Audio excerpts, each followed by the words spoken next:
Hello, friend. Thanks for joining me. You know, I got really self-conscious when I started filming this because I'm wearing the same thing that I did, I don't know, 2 videos ago maybe. But I don't actually care because it's really comfy.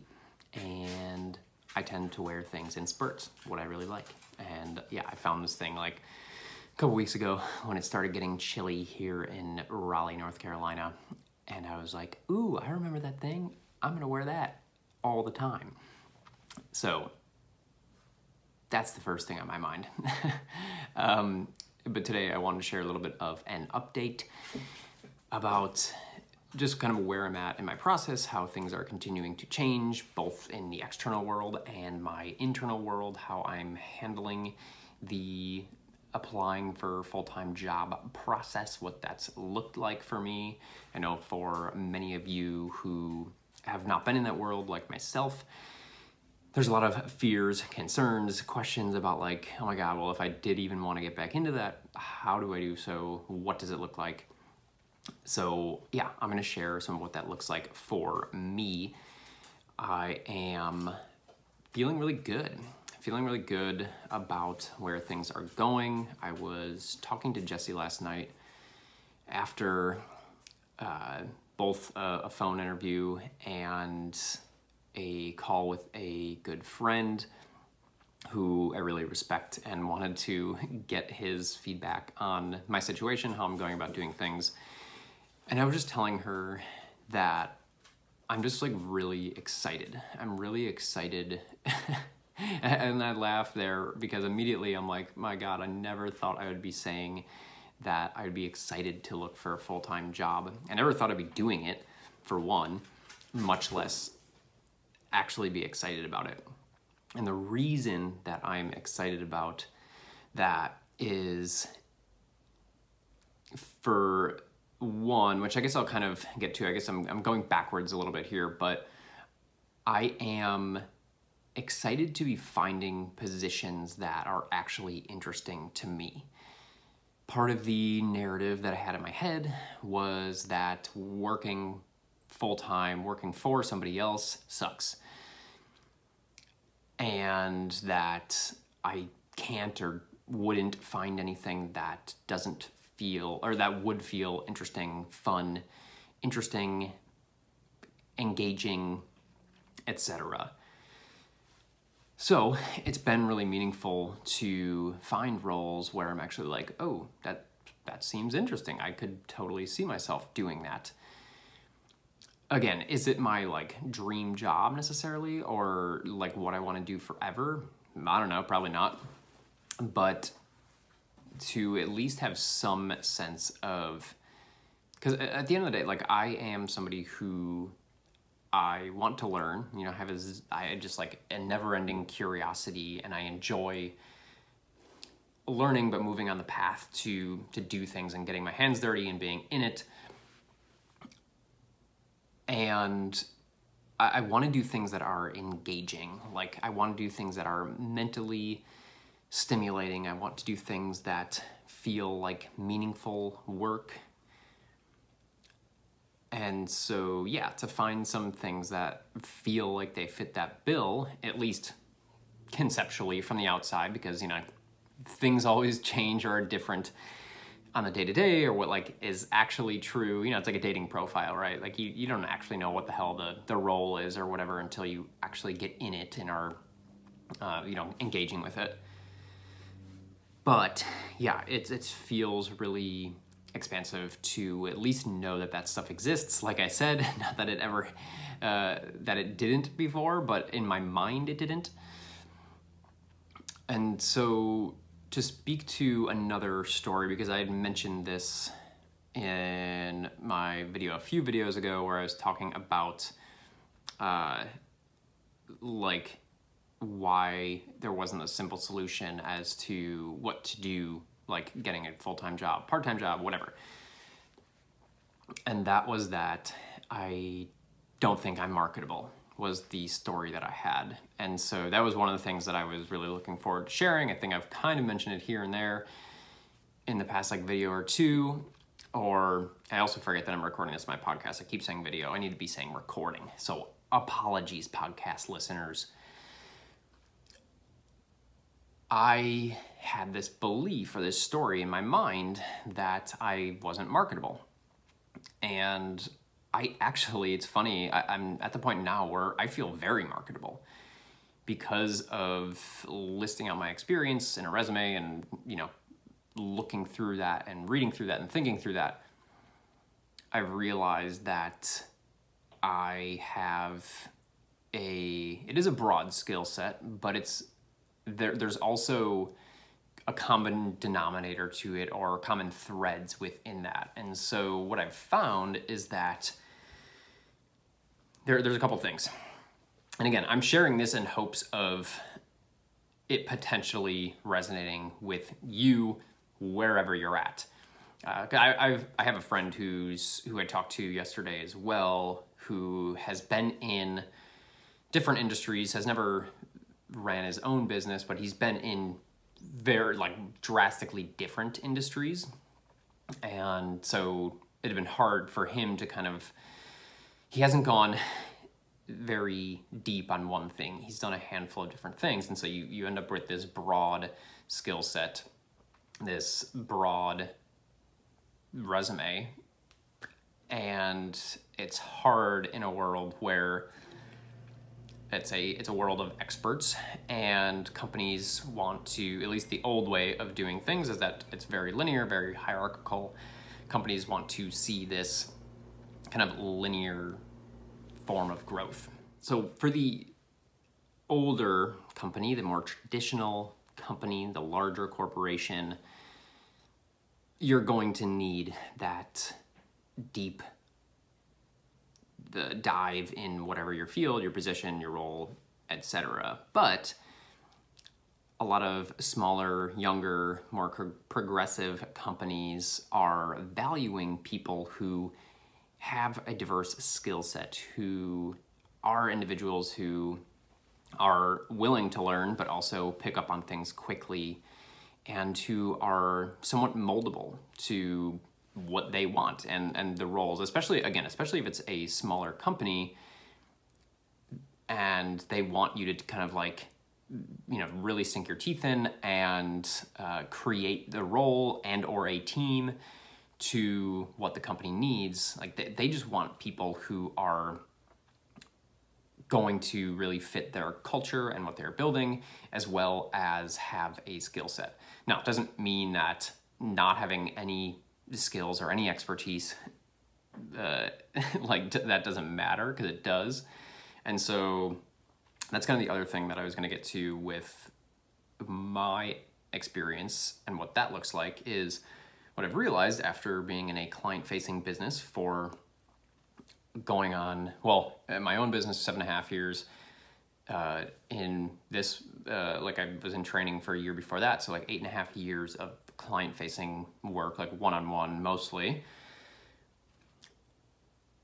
With that, and then adding in donut stuff, which I was at farmers markets for that first year of the Beacon Donuts startup with my cousin, serving people directly there. And then even before that, my very first professional experience, my 9-to-5 job, was as a business intelligence consultant. So I was a consultant. I was doing work with clients. So the trend there is that I have done client-facing work. I've been serving people, working with people, building relationships in some form or fashion for my entire professional life. And this probably seems obvious to many of you, but when it's our world, when it's our story, we can create, we're not objective to it.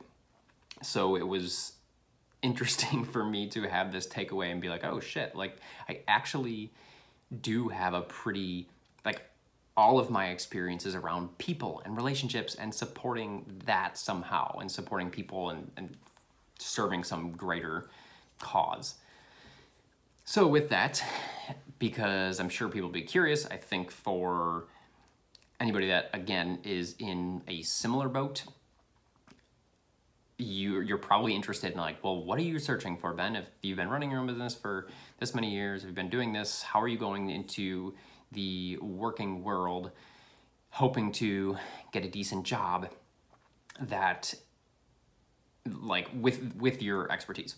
And so what I am looking for, and again, if anybody out there has something for me when you hear this, hit me up. That's the cool thing about connecting, and that's I'm getting to that too.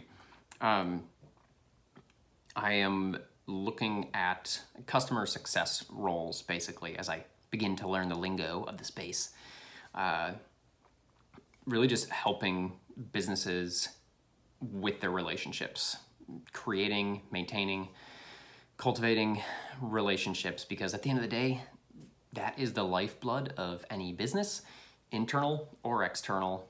Both are incredibly important.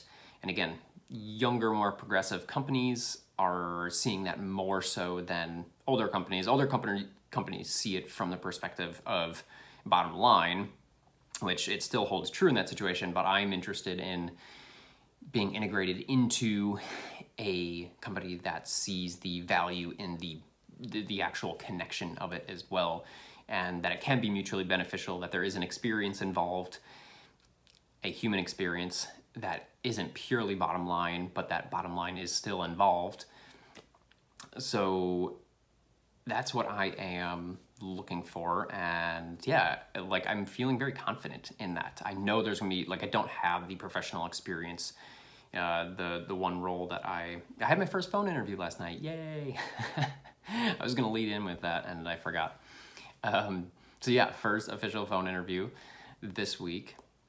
I was nervous, like, and it's not a big deal, right? Like, I talk to people all the time, connecting is what I do, but it's just so new and different. Even though I know the game, like I know how it goes. I've supported Jesse through years of this now, and so like I get it, but it's different to actually be the one going through it.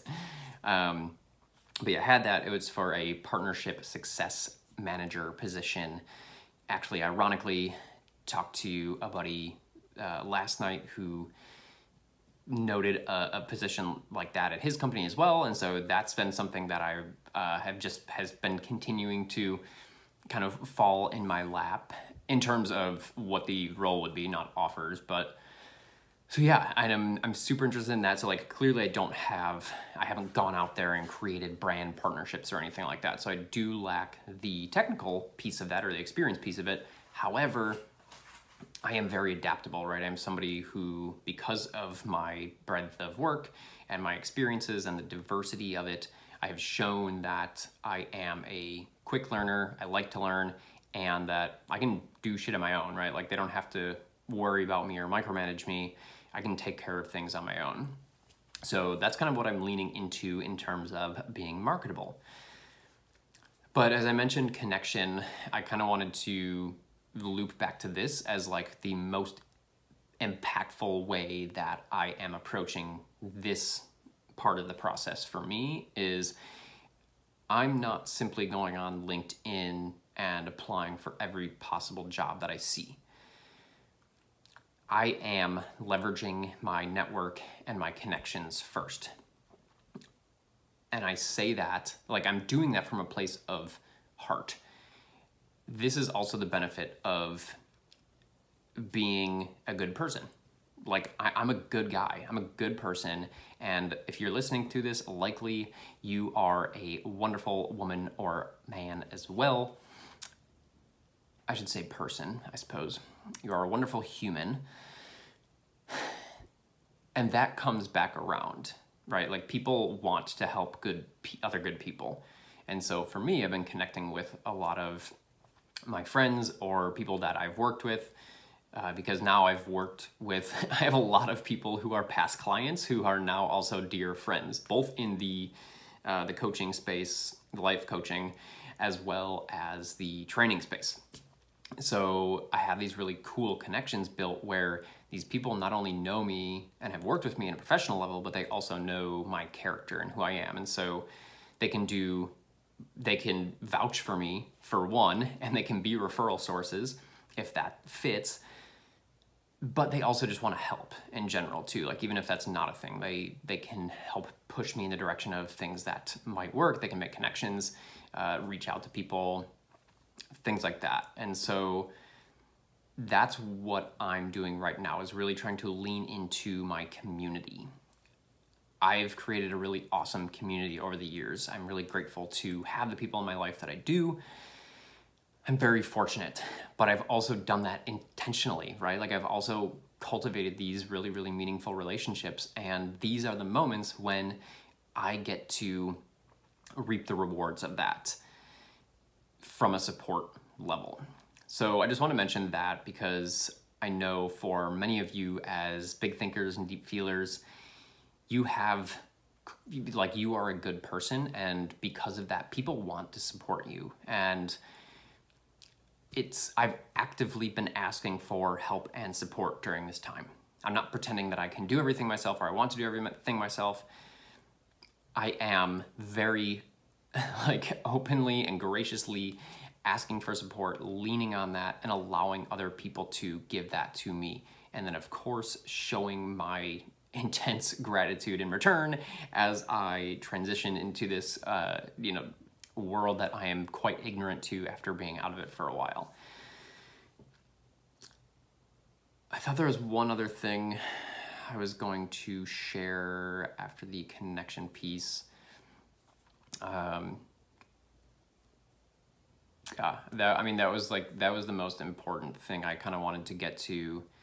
And yeah, for me, I'm really just trying to keep an open mind here and move forward with that. I'm interested, curious, excited. Oh, I remember what it was.